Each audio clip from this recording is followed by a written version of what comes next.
Alright guys, the Punisher Max 17 here, and this is a review for this right here, the Master Grade ReZEL mass production type. As you see before you, this is the inner frame to the kit. I haven't done a lot of Master Grade reviews, and the ones I have been older Master Grades, so they don't really have this whole internal frame like some of these newer ones do, and I was actually really impressed with this one, so I wanted to show it off like this. Plus, I did a lot of detailing on it, and that I thought looked really nice. As you can see here, detail all around on this guy. I really like the back of the legs too. You know, if you watched my work in progress video for this guy, you saw a lot of these individual parts that I had painted, and I talked about it a lot. One thing I just like to mention in this too that I just really liked, so I wanted to make known, is this gold color right back here. This is Tommy, a gold leaf. I was really impressed by that paint, so for anyone curious about that, that's what it is. It gives a really nice smooth finish and good kind of a light gold color.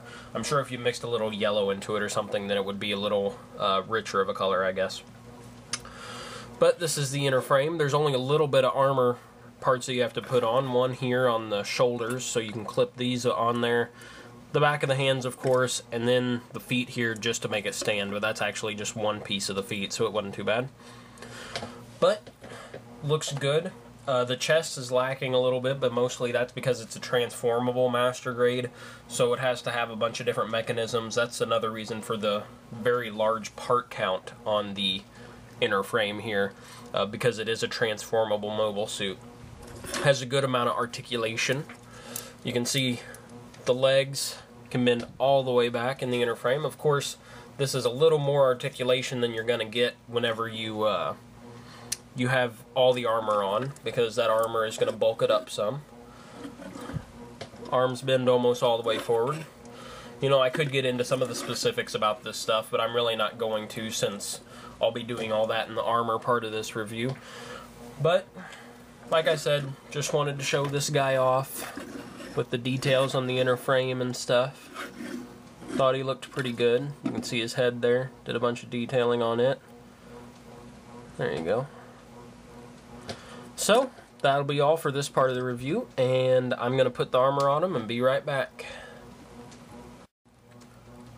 Okay guys, and here we have the completed Master Grade ReZEL with armor on and everything. And I gotta say, I quite like it. I think it looks pretty nice. The color scheme turned out better than I expected it would. I wasn't sure about this light blue, but I think it all went together pretty nicely. So, before I do articulation, I'm just going to talk a few things about what I did here. And basically, I had this light blue, as you saw. This is a mix of Tamiya sky blue and some white. Otherwise, I just had the white, shaded it, and this is just regular Tamiya blue. Now, one thing I did was I colored all the clear pieces. Originally, these came as clear red, and I just wasn't sure how much I liked that against the blue. So I went over those in a clear yellow, and it made this nice orange color that I quite like. I think it looks pretty nice. Now I do have a red beam saber here to compare it to. This is what it would look like with the red. This is from another kit, but it was the exact same color. So if you like that better, then, you know, go with that, because that's the color you're going to get when you buy it. Okay, but let's get down to business here, and I'll start articulation. But just thought I should do a 360. So, there you go. It's a little hindered by these beam sabers. Let me take them out of the hands. Now, these are pegged in. As you can see, there's a little space for a peg right there that's in the middle of the hands. And his shield just fell off, but that's okay too. It helps for getting him moved around with the articulation. Alright. I'll pick the camera up so you can see top to bottom. This is a really large Master Grade. Larger than usual, and even larger with the point at the top. And the little place I review at isn't able to quite get them entirely in frame. But let's start at the bottom. You have the feet here. The feet can go side to side and a little bit back and forth. This front part of the foot moves up and down. Most of that's for the transformation, but it is a nice little bit of articulation as well.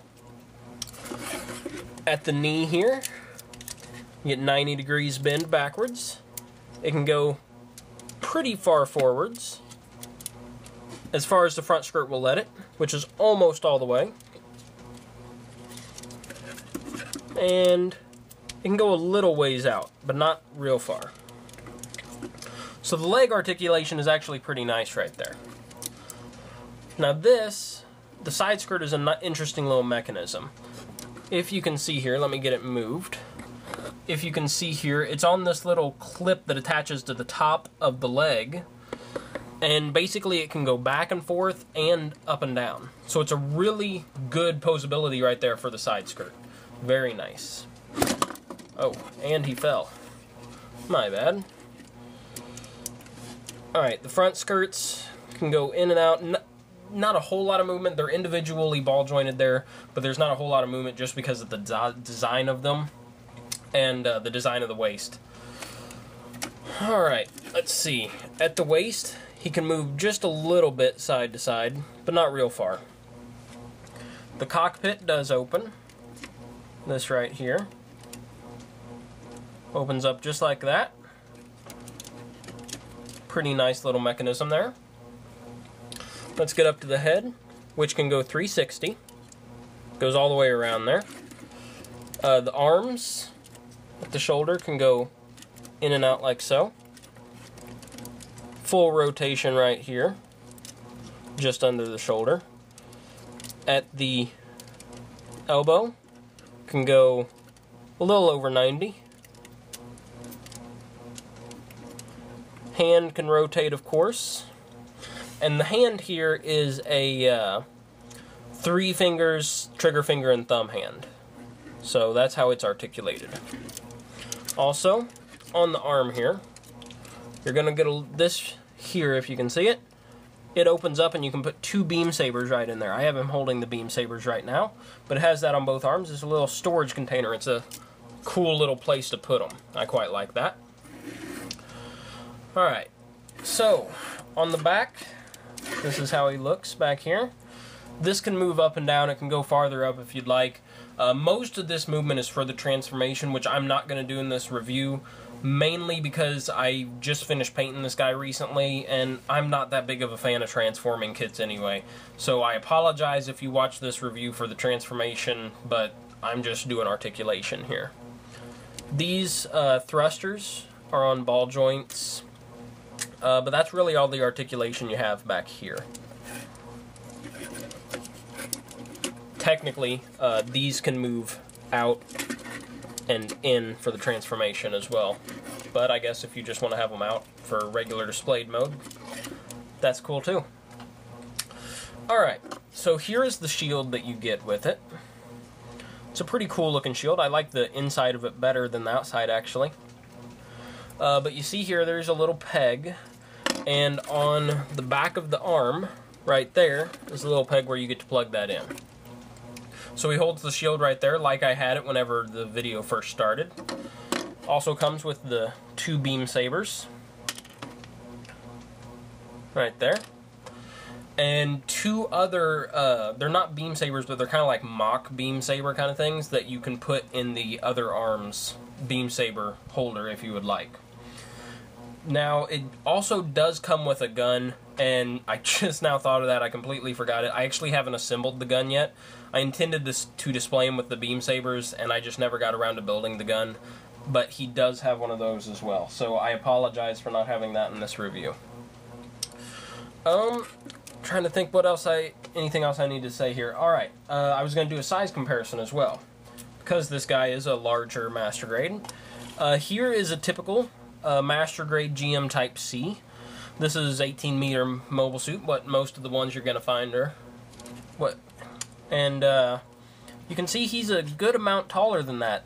The GM Type C's head comes about to right there on him, so he's a little over a head's length taller, and if you count the point on his back, the backpack unit, he's a very large amount taller than the GM Type C.